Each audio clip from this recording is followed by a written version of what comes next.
Hello students, today we are going to study a new poem from your textbook English Literature.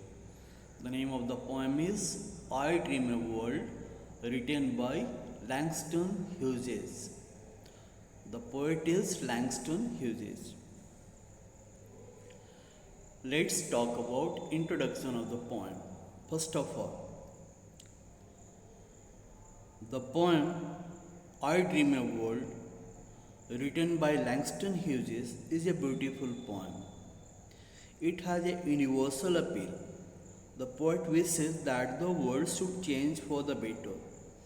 He desires that virtues like love, peace, equality, and liberty should rule the world, and vices like scorn, greed, and wickedness should be eliminated. He envisages a world where all should lead a happy and peaceful life. Now we have the summary of the poem. The poet visualizes a world where no one should scorn the other. He wants that eternal love should bless the world and everlasting peace should make its path beautiful. The poet wishes for a world where all should enjoy freedom of thought, speech, and action. It should be a world without avarice, because avarice weakens the powers of the soul. It should be a world free from lust of wealth.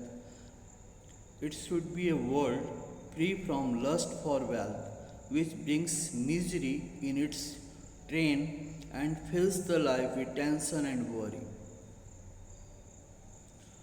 The poet dreams of a prosperous world where bounties, that is, generous gifts of nature, are enjoyed by one and all without distinction of color and creed.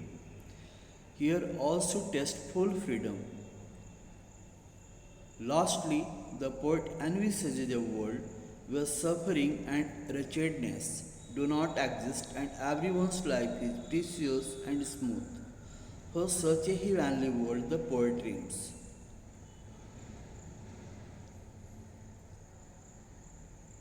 The poem gives the message of love, prosperity, equality, and fraternity.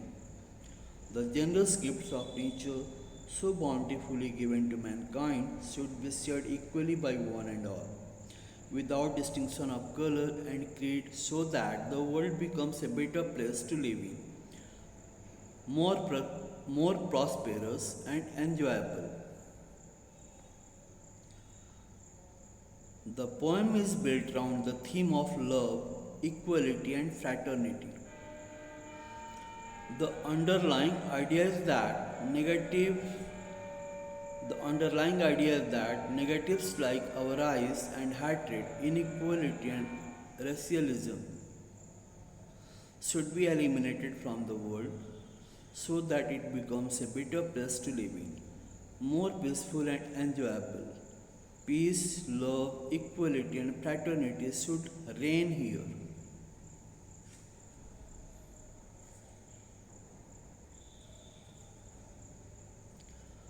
Next, we have literary devices employed in the poem. First of all, simile. It is a figure of speech in which one thing is likened to another in such a way that it clarifies and enhances an image. It is an explicit comparison recognizable by the use of the words like or as. Example, and joy like a pearl. Alliteration. It is a figure of speech in which consonants, especially in the beginning of words or a straight syllabus, are repeated.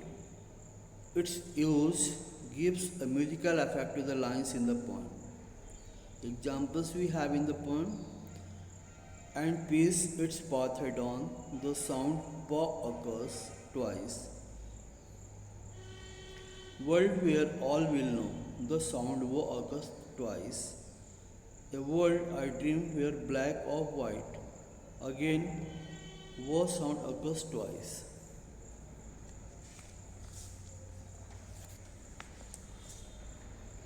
Next we have rhyme. When the last words of line in a poem have a similar sound, it is called rhyme or rhyming words. Example, the scorn and adorn, way and day, be and free are all rhyming lines or words. Personification. Next, literary device. It is a literary device by which objects and qualities, birds and animals are represented as human beings.